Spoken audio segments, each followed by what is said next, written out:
We have been duped by feminism, sexual liberation, and antidepressants. We have been told that we are powerful and free now as women, but we feel tired, wired, and bitter.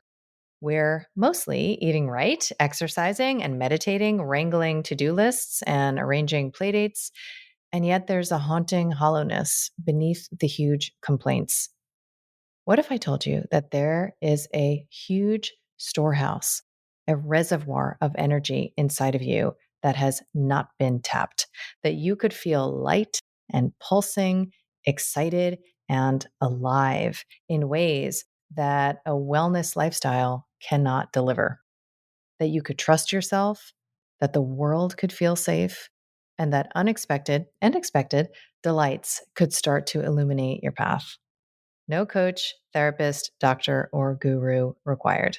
Just you learning to get real, present, and attentive with you. I feel like I'm here to matchmake your inner parts for the greatest love affair ever written. I want to help you learn first where you're buying eggs from the hardware store, which is the source of all pain. I want to help you master entering through the upset, which is the only spiritual practice you'll ever need, and to get real comfortable putting on your villain crown, which is, in my opinion, the key to true power. And then you'll attune to your inner yes so you can live the life defined by the specific pleasure of who you are. I am so excited to announce my latest book called The Reclaimed Woman, which is available for pre order now. So if you head to the link in show notes, you can learn more about bonuses, events, and companion offerings. And I cannot wait to see your gorgeous face on the path.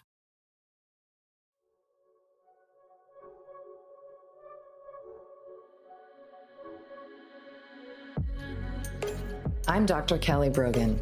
You may know me as a New York Times bestselling author of a book with an exploding pill on the cover, renegade psychiatrist, pole dancer, or honorary member of the Disinformation Dozen. What can I say? I'm a born provocateur.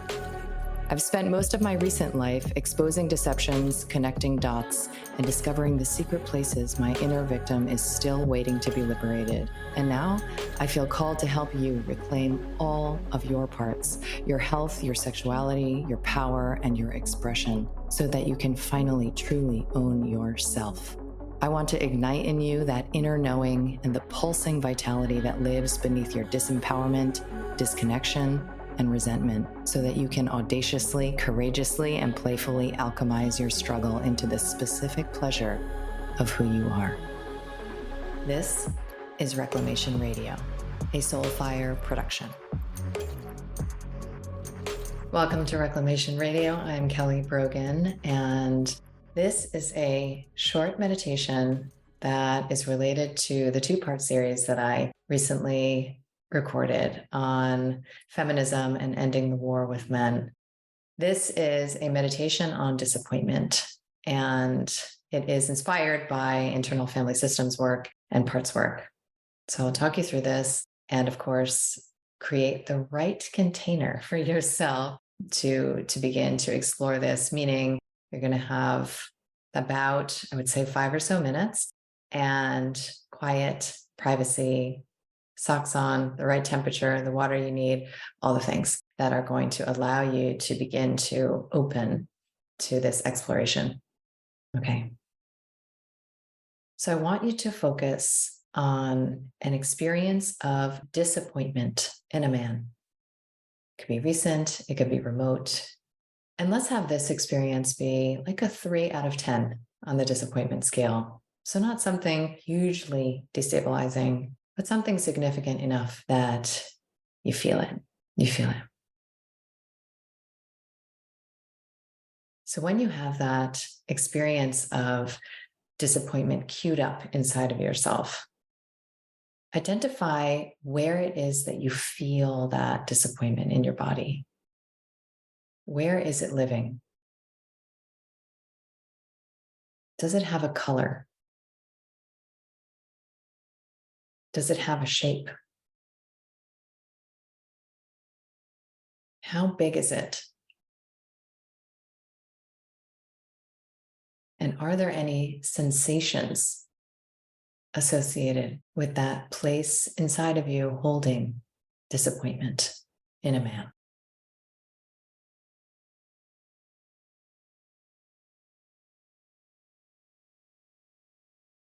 Can you turn towards this part and begin to ask it a few important questions?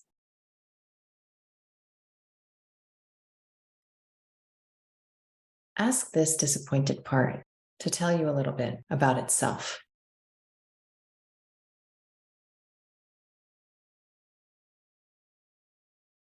Ask this disappointed part what it imagines might happen if it wasn't keeping this disappointment alive and felt.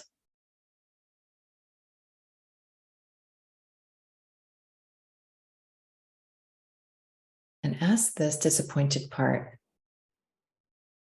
who it is that it's protecting, what it is that it's hoping will never happen again.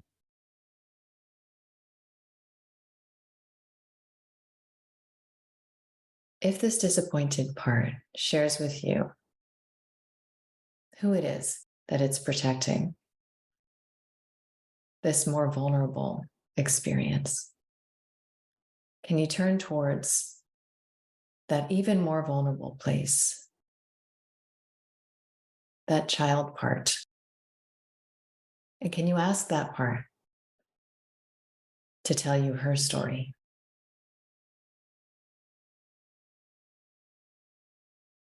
What does she want you to know?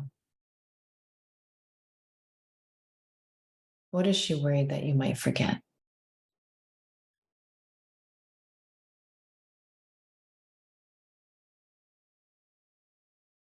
Now, can you show this more vulnerable part how old you are here and now? And see what she thinks about that.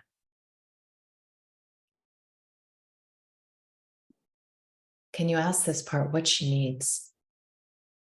What does she need? Does she need a hug? Does she need her hair brushed? Does she need a warm bath? Does she need to feel seen or heard in a way that she's asking for? And can you offer that to her now?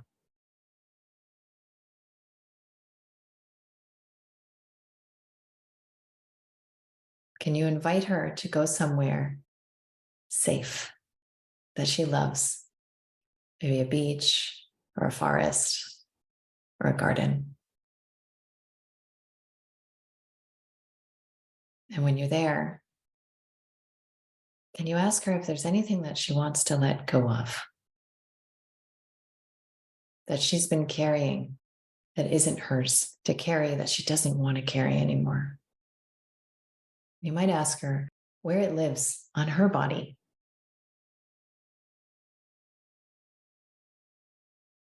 And you can ask if she wants to give it up to the wind, the water, to light or fire, or if she wants to bury it in the earth.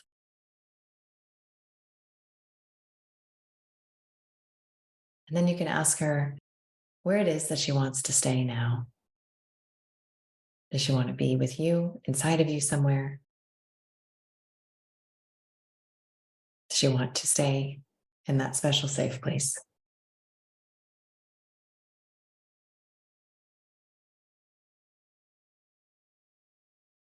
And then you can take a moment to thank these parts, especially the part that had a very good reason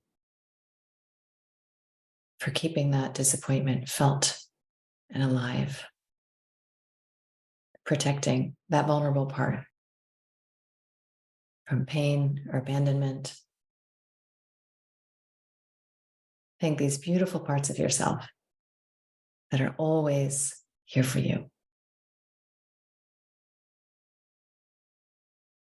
knowing that the part that has been holding the disappointment may be ready for a new job now that you are here for that more vulnerable child part. And what would that disappointment part want to do?